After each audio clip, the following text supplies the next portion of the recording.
Namaste, hello, and adab.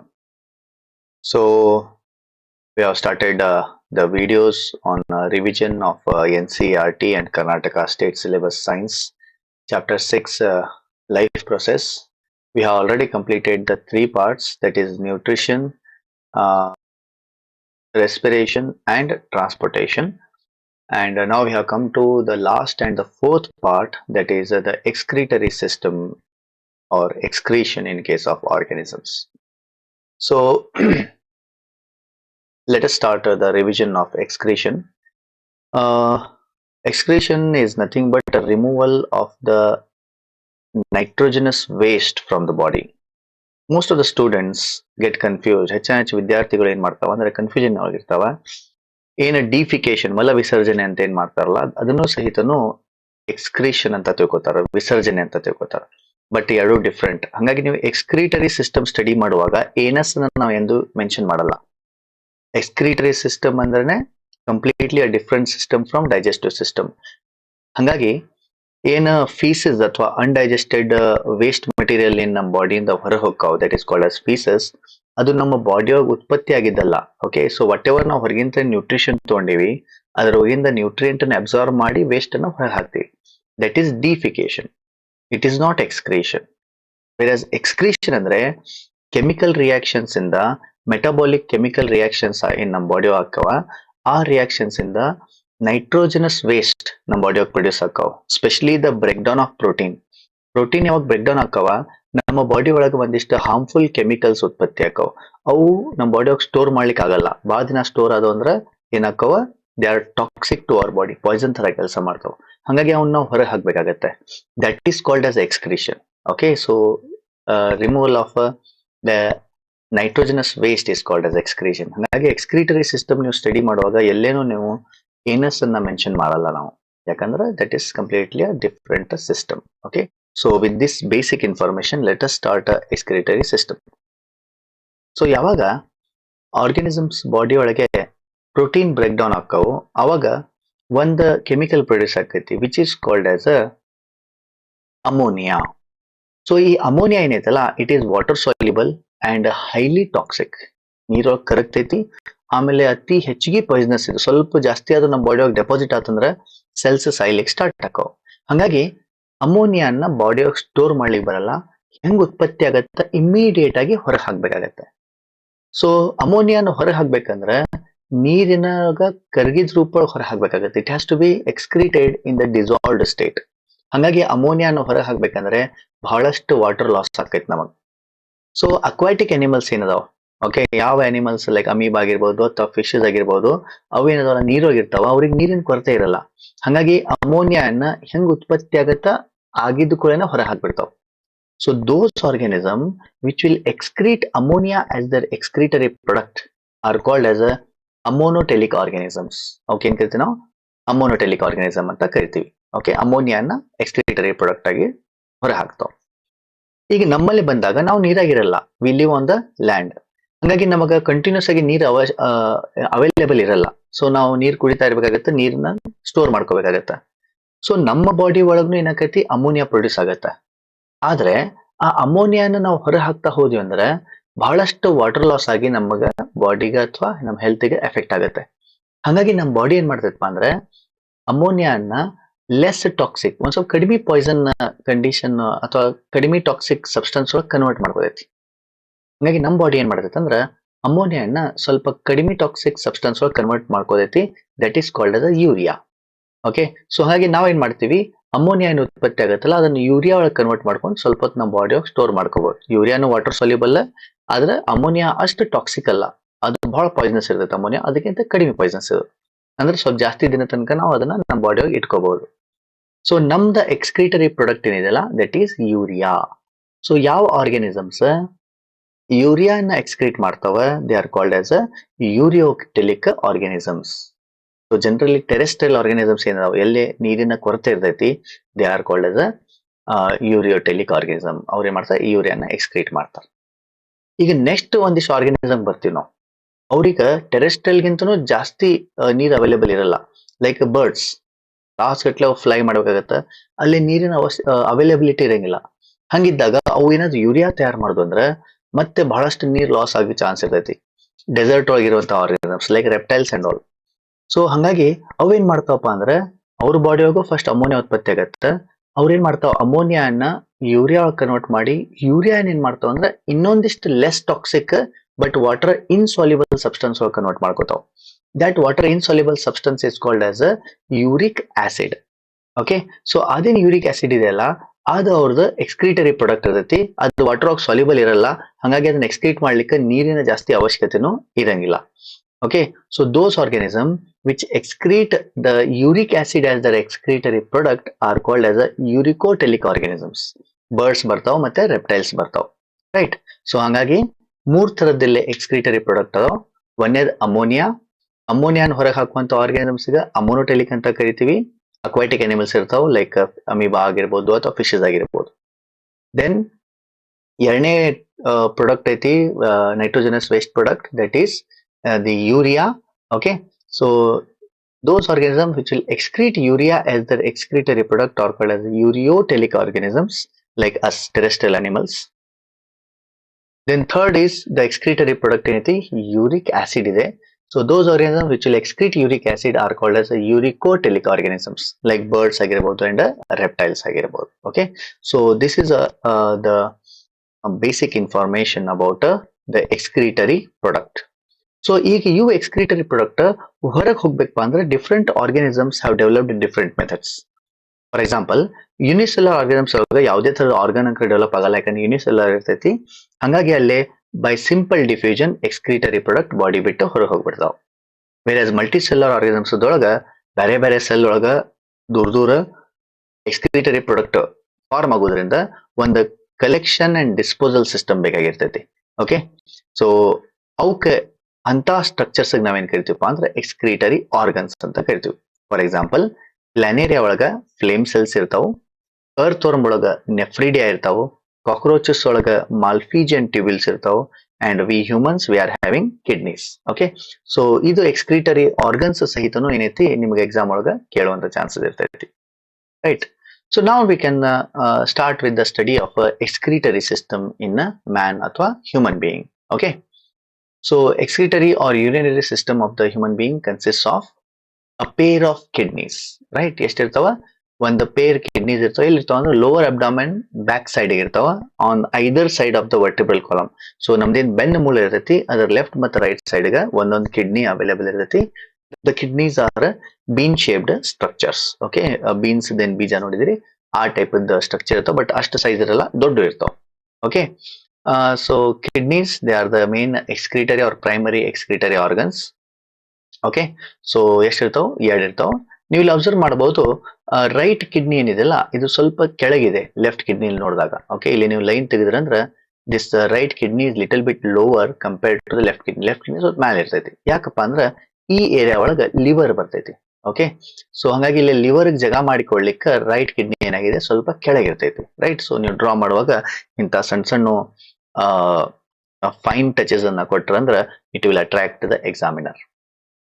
So kidneys ಇಂದ ಎರಡು tube ಇಲ್ಲೇ ಹೊರಗೆ ಬರ್ತಾವ. These are called as a ureters. Okay, so ureters ಏನ್ ಮಾಡ್ತಾವ ಅಂದ್ರೆ ಕೆಳಗೆ ಹೋಗಿ ಇಲ್ಲಿ ಒಂದು ಪರ್ಟಿಕ್ಯುಲರ್ ಒಂದು ಸ್ಟ್ರಕ್ಚರ್ ಜಾಯಿನ್ ಆಕೈತೆ, bag like structure. This is called as a urinary bladder. Okay, so ಈ ಯೂರಿನರಿ ಬ್ಲಾಡರ್ ಹೋಗಿ ಏನಾಕೈತೆ ಅಂದ್ರೆ ಯೂರಿನ್ ಸ್ಟೋರ್ ಆಕೈತಿ ಟೆಂಪ್ರರಿಲಿ, ರೈಟ್. ಸೊ ಬಹಳ ಸ್ಟೋರ್ ಆಗಲ್ಲ, ಟೆಂಪ್ರರಿ ಸ್ಟೋರ್ ಆಗುತ್ತೆ. ಯಾವಾಗ ಇದು ಫುಲ್ ಆಕೈತಿ, ಫುಲ್ ಆದ್ಮೇಲೆ ವಿ ಅರ್ಜ್ ಟು ಯೂರಿನೇಟ್, ನಮ್ಗೆ ಯೂರಿನೇಟ್ ಮಾಡ್ಬೇಕಂತ ಅರ್ಜ್ ಆಗುತ್ತೆ. So that time through this tube which is called as a urethra. Okay, so urethra ಮುಖಾಂತರ ಏನಾಕೈತೆ ಅಂದ್ರೆ the urine is released outside and it gets emptied, right. So this is the structure of a human excretory system. So ಏನೇನಿದೆ, a pair of kidneys are present. Okay, they are excretory organs. Then a pair of ureters are present. A pair and ureters. These are duct which drain out the urine from the kidneys. Then there is one urinary bladder which is a urinary reservoir. It stores temporarily the urine. And then there is a urethra which is the channel to the exterior. Okay, urethra ಇಂದ ಹೊರಗೆ ಏನೈತಿ urine ಹೊರಗೆ ಹೋಗ್ತೈತಿ. So ಈ diagram ನಿಮಗೆ exam ಒಳಗೆ ಕೇಳುವಂತ chances ಇರ್ತೈತಿ. It is there for your study. So you have to practise this diagram. So ಆಗಲೇ ನಾ ಹೇಳಿದಂಗ let us just read out what is the excretion. So the metabolic activities in the body generates many kinds of waste, including nitrogenous waste, which are harmful for the body and hence needed to be removed. Okay, so excretion is a process by which these wastes are removed from the body. Okay, so in a metabolic activity in the ಉತ್ಪತ್ತಿ ಆಗುವಂತಹ in harmful waste ಅದಲ್ಲ, they are called as the excretory waste, and the excretion is process through which we excrete these waste. So excretory materials ಯಾವ್ಯಾವ್ದು ನೋಡೋಣ. ಒಂದೇದು and main excretory waste ಐತಿ, that is nitrogenous waste. Three types ನಾ ಹೇಳಿದಾಗಲೇ. One is urea, uric acid, and I think one here it should be ammonia. Okay, ಇಲ್ಲಿ ammonia ಆಗಬೇಕಾಗಿತ್ತು, right? Then excess water ಏನಿದೆ, ನಮ್ಮ bust ನೀವು ಜಾಸ್ತಿ ನೀರು ಕುಡಿದ್ರಪ್ಪ ಅಂದ್ರೆ ಅದು ಎಕ್ಸೆಸ್ ವಾಟರ್ ಏನೈತಿ ಅದು ಸಹಿತ ನಮ್ಮ ಸ್ವೆಟ್ ರೂಪದೊಳಗ ಮತ್ತು ಯೂರಿನ್ ರೂಪದೊಳಗ ಎಕ್ಸ್ಕ್ರೀಟ್ ಆಗುತ್ತೆ. Even the carbon dioxide that we exhale, it is also excretory product. ಅದು ಸಹಿತ ಮೆಟಾಬಾಲಿಕ್ ರಿಯಾಕ್ಷನ್ ಇಂದ ಉತ್ಪತ್ತಿ ಆಗೈತಿ. ಕಾರ್ಬನ್ ಡೈಆಕ್ಸೈಡ್ ಬಹಳ ತನಕ ನಮ್ಮ ಬಾಡಿ ಒಳಗೆ ಇಟ್ಕೊಳ್ಳಿಕ್ ಆಗಲ್ಲ. We have to excrete it. Okay, ಹೊರಗೆ ಎಕ್ಸೇಲ್ ಮಾಡ್ಬೇಕಾಗತ್ತೆ, ಅವಾಗನೇ ಅದು ನಮ್ಮ ಬಾಡಿಯಿಂದ ಹೊರ ಹೋಗೈತೆ. ಇದು ಟಾಕ್ಸಿಕ್, ಅದು carbon dioxide. So it is also what A excretory product like gases, and also the salts that are produced in our body, which are excreted in the form of sweat and also through the urine. Okay, so ಇಲ್ಲಿ sweat, urine ಮತ್ತೆ by exhaling the breath, okay, we excrete the excretory waste.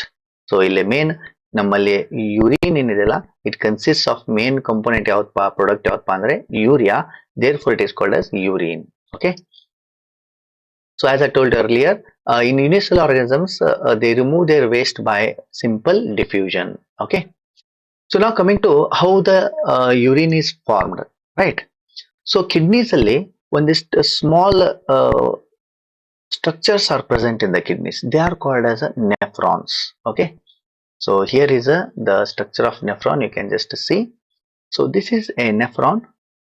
Even a nephron ಇದೆ, this is the structural and functional unit of a excretory system or kidneys ಅಂತ ಹೇಳ್ಬೋದು ನಾವು. ಯಾಕಂದ್ರೆ ಏನೇ structure ಇರಲಿ ಕಿಡ್ನಿದು, because of the nephron, and ಯಾವುದೇ function ಏನು ಮಾಡ್ತಾವ kidneys because of this nephron. Actually urine ಎಲ್ಲಿ ಫಾರ್ಮ್ ಆಕೈತಪ್ಪ, ಬ್ಲಡ್ ಎಲ್ಲಿ ಫಿಲ್ಟರ್ ಆಕೈತಪ್ಪ ಅಂದ್ರೆ ಕಿಡ್ನಿ ಒಳಗೆ ನೆಫ್ರಾನ್ ನಲ್ಲಿ ಫಿಲ್ಟರ್ ಆಕೈತೆ. ಓಕೆ, ಸೊ ಹಂಗಾಗಿ ನಮಗೆ ನೆಫ್ರಾನ್ ದ ಸ್ಟ್ರಕ್ಚರ್ ಮತ್ತು ಫಂಕ್ಷನ್ ಅನ್ನ ಅಂಡರ್ಸ್ಟ್ಯಾಂಡ್ ಮಾಡ್ಕೋಬೇಕಾಗತ್ತ. ನಾವು let us study about the nephron structure. ಇಲ್ಲಿ ನಿಮಗೆ ನೆಫ್ರಾನ್ ಒಳಗ ಫಸ್ಟ್ ಗೆ ಇಲ್ಲಿ ಒಂದು ಬಲ್ಜ್ ಕಾಣಿಸುತ್ತೆ ನೋಡ್ರಿ. Okay, so this bulge is called as a renal capsule. ಇದಕ್ಕೇನ್ ಕರೀತಾರ, ರೀನಲ್ ಕ್ಯಾಪ್ಸ್ಯೂಲ್ ಅಂತ ಕರೀತಾರ. It consist of two parts. ಒಂದೇದ್ದು ಇಲ್ಲಿ ಸಿ ಶೇಪ್ ಒಂದು ಸ್ಟ್ರಕ್ಚರ್ ಇರ್ತೈತಿ, which is called as a Bowman's capsule. Okay, it is called as a Bowman's capsule. ಇದ್ರ ಒಳಗೆ ಏನಾಕೈತೆ ಅಂದ್ರೆ ಬ್ಲಡ್ ವೆಸಲ್ ಯಾವುದು ದ ರೀನಲ್ ಆರ್ಟರಿ ಒಳಗೆ ಹೋಗಿ ಬ್ರಾಂಚ್ ಆಗಿ ಕ್ಯಾಪಿಲರಿ ಫಾರ್ಮ್ ಮಾಡ್ತೈತಿ. ಇದೇನ್ renal artery capillary form ಮಾಡಿದೆಯಲ್ಲ, it is called as a glomerulus. ಇವು ಎರಡನ್ನೂ ಕಲೆಕ್ಟಿವ್ಲಿ ನಾವೇನ್ ಕರಿತೀವಪ್ಪ ಅಂದ್ರೆ ರೀನಲ್ ಕ್ಯಾಪ್ಸುಲ್ ಅಂತ ಕರಿತೀವಿ, ಅಥವಾ it is also called as a ಮಾಲ್ಫಿಜಿಯನ್ body. Okay, so ಮಾಲ್ಫಿಜಿಯನ್ body ಅಂದ್ರೆ ಗ್ಲೋಮೆರುಲಸ್ ಅಂಡ್ ಬೌಮನ್ಸ್ ಕ್ಯಾಪ್ಸುಲ್ ಎರಡು ಕಲೆಕ್ಟಿವ್ಲಿ ಕರಿತೀವಿ.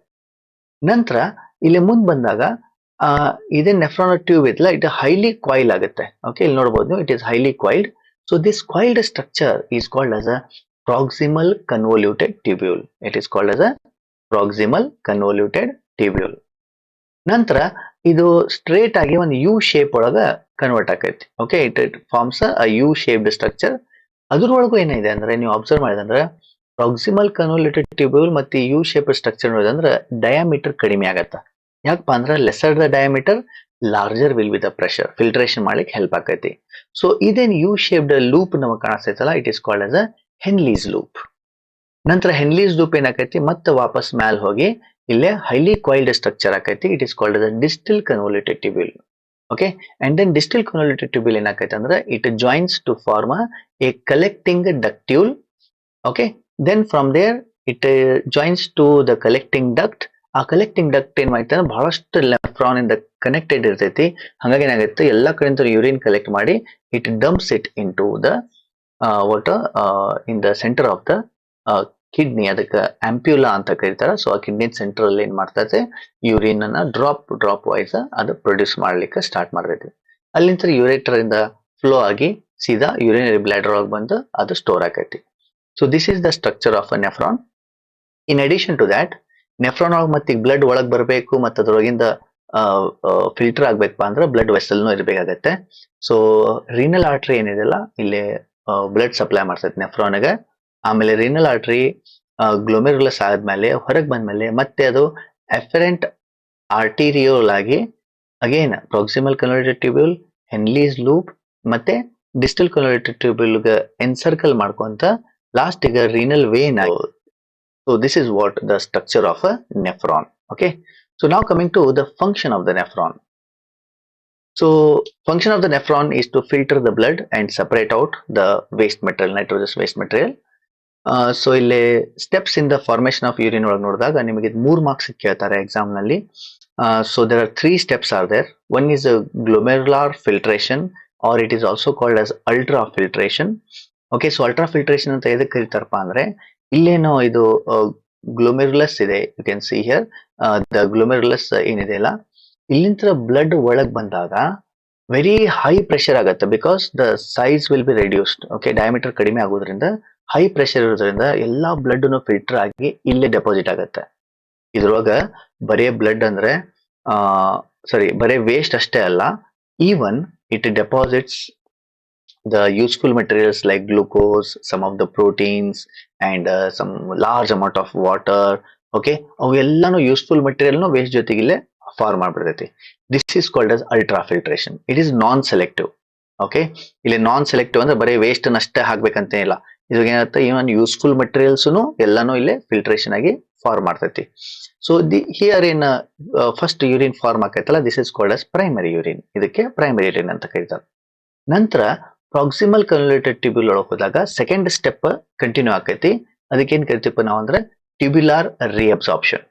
ಸೊ ಟ್ಯೂಬ್ಯುಲಾರ್ ರಿಅಬ್ಸಾರ್ಪ್ಷನ್ ಏನಾಕೈತೆ ಅಂದ್ರೆ ಇಲ್ಲಿ ಪ್ರೈಮರಿ ಯೂರಿನ್ ಇಲ್ಲಿ ಮುಂದೆ ಬಂದಾಗ ಏನಾಗತ್ತ, ಇದೇನೋ ರೀನಲ್ ಆರ್ಟ್ರಿ ಇಲ್ಲಿ ಬಂದು ಎಲ್ಲಾನು ವೇಸ್ಟ್ ನ ಫಿಲ್ಟರ್ ಮಾಡಿ ಪ್ರೈಮರಿ ಯೂರಿನ್ ಫಾರ್ಮ್ ಮಾಡಿ ಮತ್ತೆ ವಾಪಸ್ ಹೋದಾಗ ಅಗೇನ್ ಮತ್ತೇನ್ ಮಾಡೈತೆ, ವಾಪಸ್ ಇಲ್ಲೇ ಪ್ರಾಕ್ಸಿಮಲ್ ಕನ್ವಲ್ಯೂಟೆಡ್ ಟ್ಯೂಬ್ಯೂಲ್ ಕಡೆ ಹೋಗೈತೆ. ಯಾಕಂದ್ರೆ ಇಲ್ಲಿ ಬರೀ ವೇಸ್ಟ್ ಅಷ್ಟ ಹಾಕಿಲ್ಲ, ಯೂಸ್ಫುಲ್ ಸಬ್ಸ್ಟೆನ್ಸ್ ಅನ್ನು ಹಾಕೈತಿ. ಲೈಕ್ ಗ್ಲೂಕೋಸ್ ಆಗಿರ್ಬಹುದು, ಒಂದಿಷ್ಟು ಪ್ರೋಟೀನ್ಸ್ ಆಗಿರ್ಬಹುದು, ಓಕೆ, ಎಕ್ಸೆಸ್ ವಾಟರ್ ಆಗಿರ್ಬಹುದು, ಮತ್ತೆ ಅದನ್ನ ವಾಪಸ್ ಜಕ್ಕೋಬೇಕಲ್ಲ. Okay, so it has to absorb it back into the blood, otherwise it will be great loss to the body. So ಹಂಗಾಗಿ ಏನೈತಲ್ಲ, ಈ ರೀನಲ್ ಆರ್ಟರಿ ಏನ್ ಮಾಡ್ತದೆ, ಇಫರೆಂಟ್ ಆರ್ಟಿರಿಯೋಲ್ ರೂಪದೊಳಗೆ ಮತ್ತೆ ಇಲ್ಲಿ ಪ್ರಾಕ್ಸಿಮಲ್ ಕನ್ವಲ್ಯೂಟೆಡ್ ಟ್ಯೂಬ್ಯೂಲ್ ಹೋಗಿ ಎನ್ಸರ್ಕಲ್ ಮಾಡ್ಕೋತೈತಿ. Okay, so encircle ಮಾಡುವಾಗ ಏನ್ ಮಾಡುತ್ತೆ, it will reabsorb the glucose and other useful substance and useful salts from the proximal convoluted tubule. ಅಷ್ಟೇ ಅಲ್ಲ, ಇಲ್ಲಿ ಕೆಳಗೆ ಬಂದಾಗ ಹೆನ್ಲೀಸ್ ಲೂಪ್ ಕಡೆ ಬಂದಾಗ ಇಲ್ಲೇ ಸೋಡಿಯಂ ಅಯಾನ್ಸ್ ಅನ್ನ ಎಕ್ಸ್ಕ್ರೀಟ್ ಮಾಡಿ it will absorb large amount of water. Okay, ಎಷ್ಟು ಟಕ್ಕತ್ ಅಷ್ಟು ಮ್ಯಾಕ್ಸಿಮಮ್ ವಾಟರ್ ಅನ್ನ ರೀಅಬ್ಸಾರ್ಬ್ಸ್ ಮಾಡ್ಲಿಕ್ಕೆ ಪ್ರಯತ್ನ ಮಾಡ್ತೈತಿ ಎಲ್ಲಿ, ಹೆನ್ಲೀಸ್ ಲೂಪ್ ಅಲ್ಲಿ. ಸೊ ಹೆನ್ಲೀಸ್ ಲೂಪ್ ಒಳಗ ಮೇನ್ಲಿ ರೀಅಬ್ಸಾರ್ಪ್ಷನ್ ಆಫ್ ವಾಟರ್ ಆಕೈತಿ. ಸೊ ಇವು ಎರಡು ಪ್ರೊಸೆಸ್ ನಾವೇನ್ ಕರಿತೀವಪ್ಪ ನಾವು ಅಂದ್ರೆ ಟ್ಯೂಬ್ಯುಲಾರ್ ರಿಅಬ್ಸಾರ್ಪ್ಷನ್ ಅಂತ ಕರಿತೀವಿ. Okay, and then lastly tubular secretion. So ಇಲ್ಲಿ ಏನು ಫಿಲ್ಟ್ರೇಷನ್ ಆಗಿತ್ತಲ್ಲ, ಸೊ ಇಲ್ಲಿ ಫಾಸ್ಟ್ ಆಗಿ ಬ್ಲಡ್ ಫ್ಲೋ ಆಗುವುದರಿಂದ ಎಲ್ಲಾ ನೈಟ್ರೋಜನಸ್ ವೇಸ್ಟ್ ಮೇಲೆ ಹೋಗಿರಂಗಿಲ್ಲ. ಪ್ರೈಮರಿ ಒಳಗೆ ಒಂದಿಷ್ಟು ವೇಸ್ಟ್ ಏನಾಗಿರ್ತೈತೆ ಅಂದ್ರೆ ಇಲ್ಲಿ ಫಿಲ್ಟ್ರೇಷನ್ ಇಂದ ಎಸ್ಕೇಪ್ ಆಗಿರ್ತೈತಿ. Some of the waste is been escaped from this filtration. So ಅದನ್ನ ಏನ್ ಮಾಡ್ತೈತಪ್ಪ ಅಂದ್ರೆ ಅಗೇನ್ ಇಲ್ಲಿ ಮುಂದೆ ಬಂದಾಗ ಪ್ರಾಕ್ಸಿಮಲ್ ಕನ್ವಲ್ಯೂಟೆಡ್ ಟ್ಯೂಬ್ಯೂಲ್ ಇಂದ ಯೂಸ್ಫುಲ್ ಮೆಟೀರಿಯಲ್ ಅಂತ ತಗೋತೈತಿ. ಬೇರೆ as a distal convoluted tubule ಹೋದಾಗ ಇಲ್ಲಿಂದ ಏನ್ ಎಸ್ಕೇಪ್ ಆಗಿದ್ದು ಫಿಲ್ಟರ್ ಆಗೋದ್ರಿಂದ ಅವನ್ ಏನ್ ಮಾಡ್ತೈತಿ, ವಾಪಸ್ ಅದನ್ನ ಸೆಕ್ರೀಟ್ ಮಾಡ್ತೈತಿ ಡಿಸ್ಟಲ್ ಕನ್ವಲ್ಯೂಟೆಡ್ ಟ್ಯೂಬ್ಯೂಲ್ ಒಳಗೆ. ಯಾವ್ದಾದ್ರು ಯೂರಿಯಾ ಅದು ಊದಿತ್ತಪ್ಪ ಅಂದ್ರೆ, ಆಮೇಲೆ ಮೆಡಿಸಿನ್ಸ್ ಏನಾದ್ರು ಊದಿದ್ದು ಅಂದ್ರೆ, ಇನ್ನ ಏನಾದ್ರು ವೇಸ್ಟ್ ಮೆಟೀರಿಯಲ್ಸ್ ಎಸ್ಕೇಪ್ ಆಗಿದ್ದು ಅಂದ್ರೆ ಅದನ್ನೆಲ್ಲ ಇದ್ರೊಳಗೆ ಆಡ್ ಮಾಡ್ತೈತಿ. ಓಕೆ, ಯಾರು efferent arteriole of the renal artery. Okay, ಅದೇ ಮಾಡ್ತದನ್ನ ಆಡ್ ಮಾಡ್ತೈತಿ. ಸೊ ಹಂಗಾಗಿ this is the third step in the formation of a urine, that is a tubular secretion. Okay, so let us just read it out what is given here. So glomerular filtration ಏನಾಗುತ್ತೆ ಅಂದ್ರೆ nitrogenous waste, glucose, water, amino acids filter from the blood into the Bowman's capsule of the nephron. ಹಂಗಾಗಿ ನೋಡ್ರಿ, ಇದಕ್ಕೆ ಬರೀ nitrogenous waste ಅಷ್ಟೇ ಅಲ್ಲ, even glucose and water, amino acids ಸಹಿತ filter ಹಾಕವ. That is why it is non selective one. Okay, ಇದು filtration ಇದೆಲ್ಲ ಇದು ನಾನ್ ಸೆಲೆಕ್ಟಿವ್, ಹಾಗಾಗಿ ಅಲ್ಟ್ರಾ ಫಿಲ್ಟ್ರೇಷನ್ ಅಂತ ಕರಿತೀವಿ. ಸೊ ಟ್ಯೂಬ್ಯುಲಾರ್ ರಿಅಬ್ಸಾರ್ಪ್ಷನ್ ಏನಾಕೈತಿ, ನಾವು the useful substances from the filtrate are reabsorbed back into the capillaries surrounding the nephron. Okay, it is selective one. Ille waste material ವಾಪಸ್ absorb ಆಗಲ್ಲ. Only the useful materials like glucose and amino acids are reabsorbed. The next tubular secretion ಬರ್ತೈತಿ. Here the urea, extra water and salts are secreted into the tubule, which open up into the collecting duct and then into the ureter. Okay, so ಯಾವ್ದಾದ್ರು ಮತ್ತೆ waste ಇದ್ರೊಳಗಿಂದ escape ಆಗೈತೆ ಅಂದ್ರೆ ಅದನ್ನ ಮತ್ತೆ check ಮಾಡಿ ಇಲ್ಲಿ ವಾಪಸ್ ಆಡ್ ಮಾಡ್ತೈತಿ tubular secretion. ಇಲ್ಲಿಂದ ಏನಾಕೈತಿ collecting ductule ಹೋಗೋದು. This is collecting ductule, this is collecting duct. Okay, so ಇದನ್ನ ನೀವು ಇಲ್ಲಿ ನೋಡತ್ತಿರಲ್ಲ, ಇದು collecting duct. ಇಲ್ಲಿಂದ ಏನಾಗೈತಿ ಯೂರಿನ್ ಫಾರ್ಮೇಶನ್ ಆಗುತ್ತೆ. ಇವೆಲ್ಲ ಕಲೆಕ್ಟಿಂಗ್ ಡಕ್ಟಿವ್ಸ್ ಪ್ರತಿಯೊಂದೂ ಏನಾಗಿರ್ತೈತಿ ಒಂದೊಂದು ನೆಫ್ರಾನ್ ಕನೆಕ್ಟ್ ಆಗಿರ್ತೈತಿ. Okay, so this is how the formation of urine takes place. ಇನ್ನು ಸ್ವಲ್ಪ ಡೀಟೇಲ್ ಆಗಿ ನೋಡ್ಬೇಕಪ್ಪ ಅಂದ್ರೆ we can just read out the formation of urine. Quick ಆಗಿ ರೀಡ್ ಮಾಡ್ತೀನಿ ನೋಡ್ರಿ. So each kidney contains many filtration units called nephrons. Nephrons are made up of cluster of thin-walled capillaries called glomerulus, which is associated with a cup-like structure called Bowman's capsule and the long tube which terminates through this capsule. The renal artery brings oxygenated blood to the kidneys along with the nitrogenous waste like urea and uric acid and many other substances. The blood gets filtered through the glomerulus and this filtrate enters the tubular part of nephron. As this filtrate moves down the tubular part, glucose, amino acid, salts and excess of water gets selectively reabsorbed by the blood vessel surrounding the tubules. The amount of water reabsorbed depends on how much excess of water is there in the body and how much nitrogenous waste need to be excreted out. So the fluid now flowing in the tubular part of the urine which gets collected in the collecting ducts of the nephron. These collecting ducts together leave the kidney at a common point by forming the ureter. Each ureter drains the urine in the urinary bladder where it is stored until the pressure of the expanded bladder leads to urge to pass it out through the urethra. This bladder is a muscular structure which is under nervous control.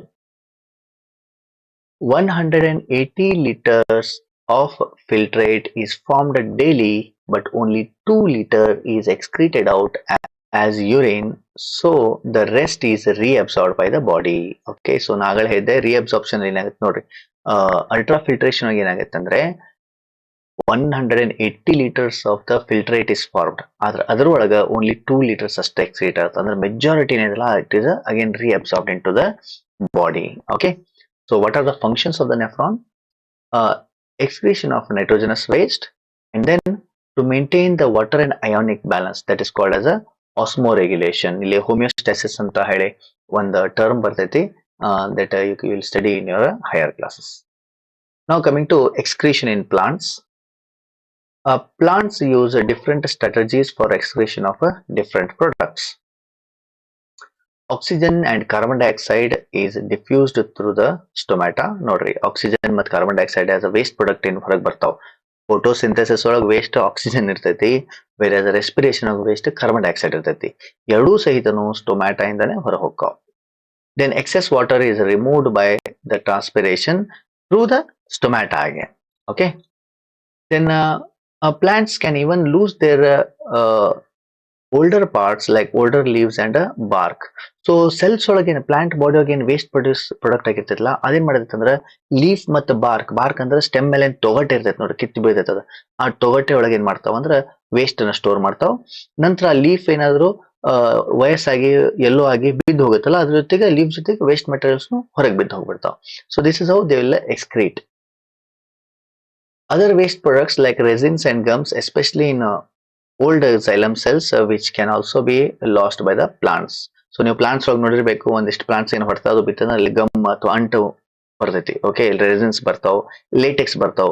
ಅದು ಒಂಥರದ್ದು ಏನೈತಲ್ಲ excretion ಮಾಡುವಂತ method. Plants also secrete some waste substance into the soil around them. Okay, ಒಂದಿಷ್ಟು waste substance soil ಒಳಗೆ ಸಹಿತ excrete ಮಾಡ್ತಾವ. So excretion ಇನ್ plants ನಿಮ್ಗೆ 2 marks ಕೇಳಬಹುದು. So how plants excrete ಒಳಗ. ಸೊ ಇಲ್ಲಿ ಮೇನ್ ಏನಿದೆಪ್ಪ ಅಂದ್ರೆ ಸ್ಟೊಮ್ಯಾಟಾದಿಂದ ಕಾರ್ಬನ್ ಡೈಆಕ್ಸೈಡ್ ಎಕ್ಸ್ಕ್ರೀಟ್ ಆಕೈತಿ ಅಂತ ಬರಿಬೇಕು. ಸ್ಟೊಮ್ಯಾಟಾ ಇಂದ ವಾಟರ್ ಎಕ್ಸ್ಕ್ರೀಟ್ ಆಕೈತಿ by the process of by the process of transpiration ಹೇಳಬೇಕಾಗತ್ತೆ. And then by leaf and bark ಏನ್ ಉದುರಿ ಬೀಳ್ತಾವ್ ಅಲ್ಲೇನು ಸಹಿತ ಎಕ್ಸ್ಕ್ರೀಷನ್ ಆಕೈತಿ. 4ನೇ point resin and gums. So 4 points ಅಂದ್ರೆ 2 ಮಾರ್ಕ್ಸ್ ಕ್ವಶನ್ ಇಲ್ಲೇ ಕೇಳಬಹುದು. ಸೊ ಲಾಸ್ಟ್ ಬಂದಾಗ ನಾವು ಆರ್ಟಿಫಿಷಿಯಲ್ ಕಿಡ್ನಿ. ಸೊ ಒಂದೊಂದ್ಸತಿ ಮೆಡಿಕಲ್ ಕಂಡೀಷನ್ ಇರ್ತಾವ, ಏನಪ್ಪಾ ಅಂದ್ರೆ ಕಿಡ್ನಿಗೆ ಇನ್ಫೆಕ್ಷನ್ ಆಗಿರ್ತೈತಿ ಅಥವಾ ಏನೋ ಹೊರಗಿಂತ ಎಕ್ಸ್ಟರ್ನಲ್ ಹೊಡೆತ ಬಿದ್ದಾಗ ಕಿಡ್ನಿ ಡ್ಯಾಮೇಜ್ ಆಯ್ತಂದ್ರೆ ಟೆಂಪ್ರರಿಗೆ ಕಿಡ್ನಿ ಕೆಲಸ ಮಾಡೋದನ್ನ ಬಂದ್ ಮಾಡ್ಬಿಡ್ತೈತಿ. ಸೊ ಅವಾಗ ಏನಾಕೈತೆ ಅಂದ್ರೆ ಏನ್ ವೇಸ್ಟ್ ಮೆಟೀರಿಯಲ್ ನಮ್ಮ ಬಾಡಿ ಒಳಗೆ ಡೆಪಾಸಿಟ್ ಆಕ್ಕವ, they cannot be excreted out. So ಹಂಗಾಗಿ ಅವು ಪಾಯ್ಸನ್ ತರ ಕೆಲಸ ಮಾಡ್ತಾವ ನಮ್ಮ ಬಾಡಿ ಒಳಗೆ. So for that purpose artificial kidney ಅನ್ನು ನಾವು ಯೂಸ್ ಮಾಡ್ತೀವಿ to clear out the waste. It is called as a dialysis. Okay, the process is called as dialysis and the artificial kidney is called as dialyzer. Right? So ಇಲ್ಲಿ blood ಅನ್ನ ಬಾಡಿಯಿಂದ ಹೊರಗೆ ತೆಗೆದು ಆ dialysis machine ಒಳಗೆ ಏನ್ ಮಾಡ್ತಾರ, flow ಮಾಡ್ಲಿಕ್ಕೆ ಹಚ್ತಾರ. ಹಂಗಾಗಿ ಅದಕ್ಕೆ ಹಿಮೋಡಯಾಲಿಸಿಸ್ ಅಂತ ಕರಿತೀವಿ ನಾವು. ರೈಟ್? ಸೊ ಹಿಮೋಡಯಾಲಿಸಿಸ್ ಏನ್ ಮಾಡ್ತಾರ ಅಂದ್ರೆ the process of purifying the blood by artificial kidney. It is meant for the kidney failure patients. Right? So haemodialysis ಒಳಗೆ ಏನಾಕೈತೆ ಅಂದ್ರೆ ಇಲ್ಲಿಂದ ಬ್ಲಡ್ ಅನ್ನ ರಿಮೂವ್ ಮಾಡ್ತಾರ. ಓಕೆ, ಒಂದ್ ಪೈಪ್ ಹಚ್ಚಿ ಮಷೀನ್ ಹಚ್ತಾರ. ಮಷೀನ್ ಒಳಗೆ ಏನಾಕೈತೆ ಅಂದ್ರೆ ಒಂದು ಸೆಮಿ ಪರ್ಮಿಯಲ್ ಮೆಂಬ್ರೇನ್ ಇರ್ತೈತಿ ವಿತ್ ಸಮ್ ಡೈಲೈಸಿಂಗ್ ಫ್ಲೂಯಿಡ್ ಫ್ಲೋ ಆಗ್ತಾ ಇರೈತಿ. ಸೊ ಅಲ್ಲಿ ಏನಾಕೈತೆ ಅಂದ್ರೆ ಪ್ರೆಷರ್ ಇಂದ ಬ್ಲಡ್ ಏನಾಕೈತೆ ಆ ಮಷೀನ್ ಒಳಗೆ ಏನ್ ಫ್ಲೋ ಆಗ್ತಾ ಹೋಗೈತಿ. ಸೊ ಅಲ್ಲಿ ಸೆಮಿ ಪರ್ಮಿಯಲ್ ಮೆಂಬ್ರೇನ್ ಇರೋದ್ರಿಂದ ವೇಸ್ಟ್ ಮೆಟೀರಿಯಲ್ ಏನಾಕೈತೆ ಡೈಲೈಸಿಂಗ್ ಫ್ಲೂಯಿಡ್ ಒಳಗೆ ಹೋಗೈತಿ. ನಂತರ ಮತ್ತೆ ಬ್ಲಡ್ ಬಂದು ನಮ್ಮ ಬಾಡಿ ಒಳಗೆ ಜಾಯಿನ್ ಆಗತ್ತ. Okay, of course it's a painful and long, tedious and very expensive process, but unfortunately we have to perform it in order to keep the patient alive. Okay, so kidneys ತನಕ್ಕೆ ತಾನೇ recover ಆಗಿ ಮತ್ತೆ ತನ್ನ ಕೆಲಸ start ಮಾಡೋ ತನಕನೂ dialysis ಮಾಡಬೇಕಾಗತ್ತೆ. ಒಂದ್ ವೇಳೆ ಅವು ಹೊಟ್ಟೆ ರಿಪೇರಿ ಅಂದ್ರೆ ರಿಕವರ್ ಆಗುವಂತ ಕಂಡೀಷನ್ ಇಲ್ಲಪ್ಪ ಅಂದ್ರೆ till a donor is found they have to perform the dialysis. ಒಂದಿದೆ ಹಿಮೋಡಯಾಲಿಸಿಸ್, ಇನ್ನೊಂದಿದೆ ಪೆರಿಟೋನಿಯಲ್ ಡಯಾಲಿಸಿಸ್ ಅಂತಾನು ಒಂದು ಬರ್ತೈತಿ. ವೇರ್ ಸ್ಟಮಕ್ ಒಳಗೆ ಏನ್ ಮಾಡ್ತಾರೆ, ಒಂದು ಸಣ್ಣ ಓಪನಿಂಗ್ ಮಾಡಿ ಒಂದು ಕ್ಯಾಥೆಟರ್ ಹಚ್ತಾರೆ, ಒಂದು ಟ್ಯೂಬ್. ಸೊ ಡಯಾಲೈಸಿಂಗ್ ಲಿಕ್ವಿಡ್ ಅನ್ನ ಡೈರೆಕ್ಟ್ಲಿ ನಿಮ್ ಪೆರಿಟೋನಿಯಂ ಅಂದ್ರೆ ಬಾಡಿ ಕ್ಯಾವಿಟಿ ಒಳಗೆ ಹಾಕ್ತಾರೆ. ರೈಟ್? ಸೊ ಅಲ್ಲೇ ಒಂದು 3 to 4 hours ಬಿಟ್ಟಾಗ ಆ ಪೆರಿಟೋನಿಯಂ ಬಾಡಿ ಕ್ಯಾವಿಟಿಯಿಂದ ಎಲ್ಲಾ ವೇಸ್ಟ್ ಅನ್ನ ಏನ್ ಮಾಡ್ತದೆ ಡಯಾಲೈಸಿಂಗ್ ಫ್ಲೂಯಿಡ್ ಅಬ್ಸರ್ವ್ ಮಾಡ್ಕೊಳೈತಿ. ನಂತರ ಮತ್ತೆ ಅದೇ ಕ್ಯಾಥೆಟರ್ ಗೆ ಕನೆಕ್ಟ್ ಮಾಡಿ ಆ ಬ್ಯಾಗ್ ಅನ್ನ ಕೆಳಗೆ ಹಿಡಿದಾಗ ನಿಮ್ಮ ಬಾಡಿದ ಏನು ಪೆರಿಟೋನಿಯಂ ಅಥವಾ ಬಾಡಿ ಕ್ಯಾವಿಟಿ ಒಳಗೆ ಏನು ಫ್ಲೂಯಿಡ್ ಐತಿ ವಿತ್ ದ ವೇಸ್ಟ್ ಮೆಟೀರಿಯಲ್ ಅದೆಲ್ಲಾನು ಹೊರಗೆ ಕಲೆಕ್ಟ್ ಆಕೈತಿ. That is the peritoneal dialysis ಅಂತಾನು ಕರಿತೀವಿ ನಾವು. Right? So this is what about excretion in an organism. Okay, so this finishes the revision of class 10th chapter 6 life process. Okay, so all the 4 parts are completed and separate videos are there. You can observe them if you don't have time, or if you have time you can I'm going to combine all these 4 videos and make it a one short video for a life process. Okay, so 4 ಭಾಗಗಳನ್ನು ಸೇರಿನೂ ಒಂದು video ಮಾಡಿ ನಾನು upload ಮಾಡ್ತೀನಿ. Plus 4 ಭಾಗ ಬೇರೆ ಬೇರೆನೇ ಇರ್ತಾವ. Whichever is convenient for you can observe. If you like this videos please subscribe the channel, like and share. Okay, so see you in the next revision video. Till then keep learning and keep enlightening yourself. Okay, thank you very much.